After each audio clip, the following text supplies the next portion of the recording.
오늘 2025년 첫 번째 주일 예배로 드리고 있고요. 오늘 성찬 예배를 드려서 우리 사랑부 지금 함께하고 있고요. 이쪽에 또 이쪽으로는 여러분들이 보시기에 이제 오른쪽에는 청년부가 지금 함께 예배 드리고 있습니다. 머리 짧은 민성현 성현 형제 보니까 제대한 것 같습니다. 아닌가 보죠, 아직? 아직 남았습니까? 9일입니까? 9일이군요. 제가 조금 먼저 말씀을 드렸는데 축하드립니다. 우리 청년들 또 우리 사랑부 함께 예배 드릴 때마다 늘 감사하고 또 여러분에게 하나님이 주시는 은혜가 더 계속되리라 소망하면서 예배하게 됩니다. 이미 송구영신 예배 때도 인사드렸습니다만 첫 주일이라서 한 번 더 인사하면 좋을 것 같지요? 새해 복 많이 받으십시오. 한번 인사하십시오. 새해 복 많이 받으십시오. 새해에도 하나님이 주신 은혜가 여러분 안에 충만하기를 바랍니다. 저는 기대하기를 올해 저희 모두가 강하고 놀라운 믿음의 소유자가 되면 좋겠다, 이러한 생각을 합니다. 그런 이유로 예수님을 깜짝 놀라게 했던 자기 하인의 병을 고치기 위해서 예수님을 찾았던 백부장 이야기를 설교하려고 합니다. 마태복음 4장 마지막 부분을 보시면 예수님의 명성이 이미 갈릴리와 시리아 전체에 퍼져 있었습니다. 예수님께서 수많은 병자를 고치셨다라고 하는 말씀이 나옵니다. 그런데 5장, 6장, 7장을 넘어서서 달리 말해서 산상수훈을 넘어서서 8장 맨 처음 앞부분을 봐도 역시 동일한 상황이 재현되는 걸 볼 수 있습니다. 예수께서 산에서 내려오시니 수많은 무리가 따르니라, 이렇게 8장 1절이 설명하고 있죠. 자, 그런데 이와 같은 무리 중에서 유난히 두드러지는 사람이 있습니다. 예수님이 가버나움에 들어가셨을 때인데요, 로마 군대 백부장이 예수님께 와서 간절히 요청을 하지요. 예수님에 대한 소문이 그에게도 전해졌기 때문입니다. 왜 왔을까요? 백부장이 온 까닭은 자신이나 부인의 병 때문이 아닙니다. 아니면 자기 자녀의 병 때문도 아닙니다. 자기 하인이 중풍에 걸려서 고생하고 있으니 내 하인의 병 좀 고쳐주십시오, 이렇게 요청을 하고 있는데, 당시 문화를 고려할 때 당시 문화가 어떻죠? 하인들 대부분이 물건으로 취급되지 않았나요?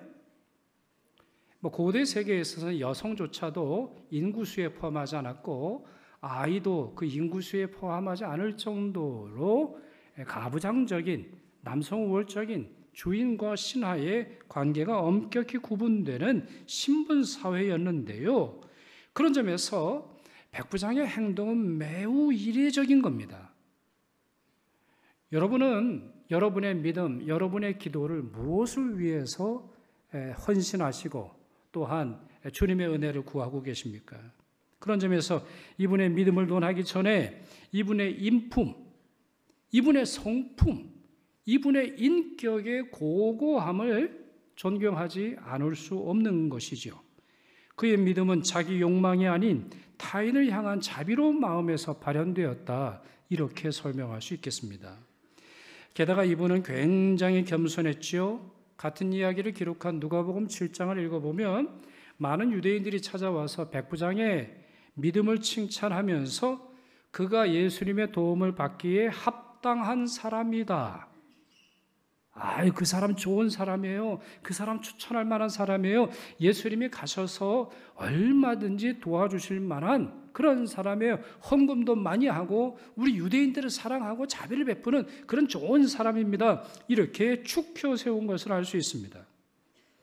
그러나 정작 백부장 자신은 자신이 주님의 은혜 받는 것을 감당할 수 없는 사람이라며 한없이 자신을 낮추었어요. 달리 말해서 나는 하나님께서 주목하실 만한 사람이 아닙니다. 나는 다른 사람들보다 더 존귀하게 여기셔야 할 만한 특별한 이유가 없는 사람입니다. 이렇게 말하더라는 거죠. 그렇습니다.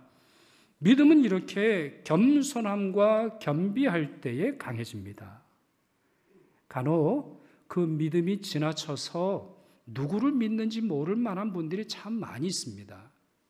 믿는 자신을 믿는 것이냐, 아니면 믿음의 대상이 주님인가를 의심하게 하는 사람들도 많이 있으며, 주님 앞에서조차 내가 하나님의 은혜를 받는데 합당하지 누가 받을 수 있겠느냐 이렇게 주장하는 사람 우리 주변에 많이 있지요. 아닙니다. 이렇게 자기 자신을 낮출 때 믿음은 강해지고 순수해지며 가장 신비한 주님의 능력을 체험하게 되는 것입니다. 백부장은 뿐만 아니라 자기 집에 예수님이 오시는 것을 감당할 수 없으니 말씀으로 고쳐달라 요청합니다. 8절과 9절에 나와 있죠. 그가 하인의 병 때문에 예수님을 찾은 것 놀라운 일입니다. 그가 겸손한 태도를 버리고 그저 한나 유대 랍비에 지나지 않았던 예수라고 하는 사람에게 찾아와 자기의 명함을 건넨 것도 아니고 자기의 사회적인 지위가 이렇게 대단하다라는 건넨 것도 아니고 내가 로마 백부장이니 유대인 너는 내 병을 고쳐야 한다라고 명령하는 것이 아닌 이 사실도 놀랍습니다만 이 마지막 세 번째는 정말 놀라운 일입니다. 그렇게 말씀드리는 이유가 있는데요. 많은 사람들이 예수를 믿고 병 고침을 받지만 실제로 예수가 어떤 분인지 모르는 분들이 태반입니다. 예수가 누구인지 몰라요. 예수를 사랑한다고 하면서도 그 예수의 성품과 예수가 어떤 분이신지 전혀 알지 못하는 그저 무지함 상태에서 예수의 은혜를 좋아하는 사람들이 많더라는 거죠. 예를 들자면 요한복음 6장을 언급하지 않을 수가 없지요. 오병이어의 기적이 베풀어졌습니다. 놀라운 일이 벌어졌죠. 그래서 유대인들은 예수를 우리의 왕이 되게 하자. 예수를 붙들어요. 왜? 예수는 소위 말해 이 세상 누구도 다 먹여 살릴 수 있을 만한 대단한 분이라는 것을 그들이 알게 되었으니까요. 그런데 이상하지요? 예수님께서 그들의 손을 뿌리치시고 뭐라고 말씀하세요? 너희가 나를 찾는 것은 표적을 본 까닭이 아니요 떡을 먹고 배부른 까닭이로다. 너희는 그냥 떡만 원하는구나. 떡을 주시는 하나님을 바라볼 생각은 하지 않고 어떠한 상황 속에서도 공급하시는 하나님의 은혜를 발견할 생각은 하지 않고 그저 떡만 바라보고 나를 쫓아다니는구나 이렇게 말씀을 하세요. 그러면서 자신이 하늘에서 내려온 생명의 떡이라고 말씀하시자 대부분 떠납니다. 대부분 떠나요. 그래서 예수님이 제자들 향해서도 너희들도 나를 떠나려 하느냐 이렇게 물어보실 정도로 사람들은 예수님의 기적에는 열광하지만 그 기적을 더 이상 베풀지 아니하시며 내가 누구인지 너희들에게 말하고 싶다라고 할 때 등을 돌리지요. 바로 그 사람들이 나중에는 어떻습니까? 예수께서 예루살렘에 입성하실 때는 호산나 외쳤지만 그 예수께서 십자가 짊을 실려주실 때는 침을 뱉고 모독했습니다. 그러나 백부장은 달랐어요. 이분은 신학자가 아닌 것이 분명해요. 백부장이라고 했으니까. 그리고 이 사람은 선지자가 아닌 것도 분명해 봅니다. 그러나 예수의 주권을 확실히 알고 있었어요. 그렇기에 9절에 기록된 것처럼 나도 남의 수하에 있는 사람이여 내 아래에도 군사가 있으니 이더러 가라 하면 이더러 무슨 말이에요? 가까이 있는 사람에게 저리로 가라 하면 가고 저더러 멀리 있는 사람에게 오라 하면 오고 내 정도로 이것을 하라 하면 하나이다. 말에 권세가 있다는 거죠. 말씀에 위력이 있다는 거예요. 굳이 다른 걸 확인할 필요가 없어요.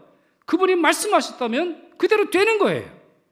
그렇게 절대적 권위와 권세와 권능을 가지신 분이라고 하는 사실을 그가 고백하고 있어요. 여기 이더러 가라 하면 가고 저더러 오라 하면 오고라는 말이 나오는데 이것은 예수님과 백부장의 관계를 의미하겠죠. 그러니 내가 뭐라고 예수님 우리 집으로 오라고 말씀드릴 수 있겠습니까? 라고 말하는 거예요. 더 나아가서 예수님과 병과의 관계이기도 합니다.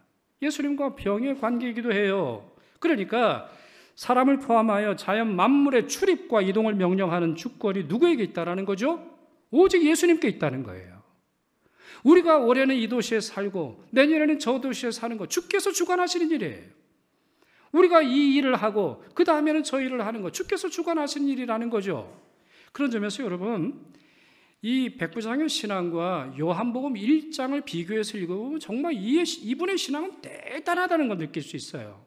요한복음 1장은 어떤 말씀으로 시작합니까? 말씀이 육신이 되어 우리 가운데 거하심에 우리가 그 영광을 보니 독생자의 영광이요 아버지의 은혜와 진리가 충만하더라 했어요. 첫 단어가 뭐예요? 말씀이에요. 그래요. 말씀은 예수 그리스도의 존재의 본성이에요. 또한 그분의 능력이 우리에게 나타날 때 함께 들어가는 그분의 능력의 통로예요. 그러니 말씀을 붙잡는 건 예수님의 모든 것을 붙잡는 것이다. 이렇게 신학적으로 설명할 수 있는 것인데, 아니 이 사람은 그와 같은 걸 깨달았다라는 거예요. 그러니 굳이 예수님처럼 존귀하신 분이 나처럼 비천하고 나처럼 유대인들이 볼 때 경멸의 대상으로 여기는 이방인의 집에 오실 필요 없고 말씀만 해주세요.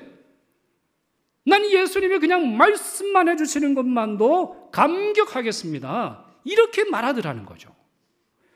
자, 이런 믿음이 예수님을 깜짝 놀라게 했습니다. 10절 보시죠.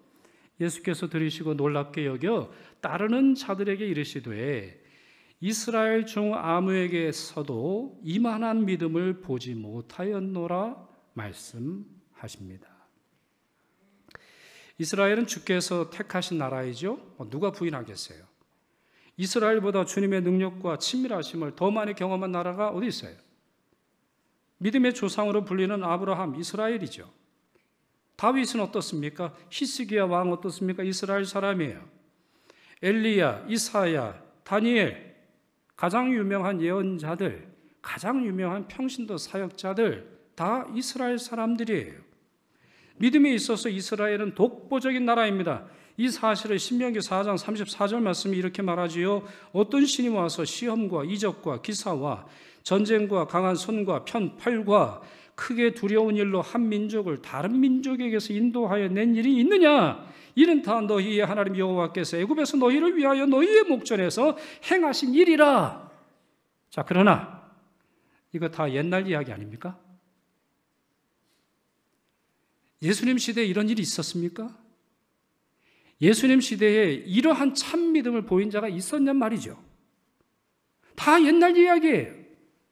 조상들 이야기예요. 조상들의 신앙 이야기예요. 예수께서 이미 예루살렘에 가셔서 대제사장들과 바리새인들과 서기관들을 만나셨지만 어느 누구도 이런 믿음을 만나보지 못했어요. 이들의 신앙은 박제품이거나 아니면 모조품이었으며 그마저도 이기적이고 오직 자기만을 위한 그러한 믿음이었고, 거만하며 오직 남들과 나는 다르다 이런 주장 속에서 하나님 앞에서 목을 바짝 드는 그런 사람들이었을 뿐만 아니라 예수 알기를 거절하는, 그저 예수의 도움만을 바라는 그러한 믿음이었던 것이죠. 그런데요, 문제는 여기에 그치는 게 아닙니다. 이 정도로 그치는 게 아니에요. 예수님께서 말씀을 이어가시지요. 동서로부터 많은 사람이 이르러, 동서, 그럼 중앙은 뭐예요? 이스라엘을 말하는 거예요. 이스라엘 기준으로 해서 동서, 먼 나라를 뜻하는 겁니다. 옛날에는 이방인이라고 불렸고 하나님의 백성들이 아니라고 불렸던 그 땅에서 많은 사람이 이르러 아브라함과 이삭과 야곱과 함께 천국에 앉으려니와 그 나라의 본 자손들은, 그 집안에서 태어난 아이들은, 그 대단한 믿음을 가지고 있는 아브라함의 자손들은 바깥 어두운 데 쫓겨나 거기서 울며 이를 갈게 되리라 말씀하시면서 이것이 바로 너희들이다 이렇게 지적하시죠. 이거는 바로 앞장 마태복음 7장에 기록된 말씀과 유사하다라는 점에서 매우 중요한 말씀입니다. 우리가 외면할 수 없는 말씀이에요. 그 말씀이 이렇습니다. 나더러 주여 주여 하는 자마다 다 천국에 들어갈 것이 아니요 다만 하늘에 계신 내 아버지의 뜻대로 행하는 자라야 들어가리라. 그날에 많은 사람이 나더러 이르되 주여 주여 우리가 주의 이름으로 선지자 노릇하며 주의 이름으로 귀신을 쫓아내며 주의 이름으로 많은 권능을 행하지 아니하였나이까 하리니 그때 내가 그들에게 밝히 말하되 내가 너희를 도무지 알지 못하니 불법을 행하는 자들아 내게서 떠나라. 이 사람들은 현대적 의미로 본다면 목사와 선교사와 장로와 재직들 아니면 신비한 뭔가 기도에 능력 있는 사람들을 의미할 겁니다. 네, 나름대로 뭔가 하겠죠. 내가 목사인데 내가 이 땅을 살아갈 때 목사로서 설교하고 내가 그래도 예언을 하고 내가 그래도 귀신을 쫓아내고 내가 그래도 주의 이름으로 많은 권능을 행했다. 이렇게 주장할 수 있을지 몰라요. 참 여러분 놀랍죠? 이 세 영역에서 모두 주의 이름으로 선지자 노릇하고 주의 이름으로 귀신을 쫓아내고 주의 이름으로 많은 권능을 행했어요. 그런데 주님이 모르신대요. 뭐가 문제입니까? 이 땅에서는 적당히 믿음이 작동할 수 있으나 천국 문을 열 수 없다라는 거예요. 어떻게 이런 믿음이 있을 수 있어요? 이 땅에서 적당히 주님의 종으로 살아가고 적당히 축복을 받고 적당히 기적을 체험하지만 천국 문을 앞에서 천국 문을 여는 일에 아무런 도움이 되지 않는 믿음, 이 믿음이 누구의 믿음이라는 거예요? 이스라엘 사람들의 믿음, 아브라함의 자손들의 믿음이다. 주님은 두 번에 걸쳐서 말씀하십니다. 그런데 그에 반해 백부장의 믿음은 달랐습니다. 집에 모시지도 않았지요. 그러면서 자기 자신을 겸비하여서 그저 주님 말씀이 전부입니다. 소망함으로 말미암아 하나님의 병이 치유되었습니다. 하나님의 축복을 받았어요. 무엇보다 성경에서 가장 소중한 말씀 중에 하나인 내가 가서 고쳐주리라 이 말씀을 듣게 됩니다. 내가 가서 고쳐주리라. 무슨 말씀이에요? 그의 말이라면 무엇이든지 하시겠다라고 하는 주님의 결심이 담겨 있어요. 주님의 의지가 담겨 있어요. 너 뭘 원해? 내가 할게.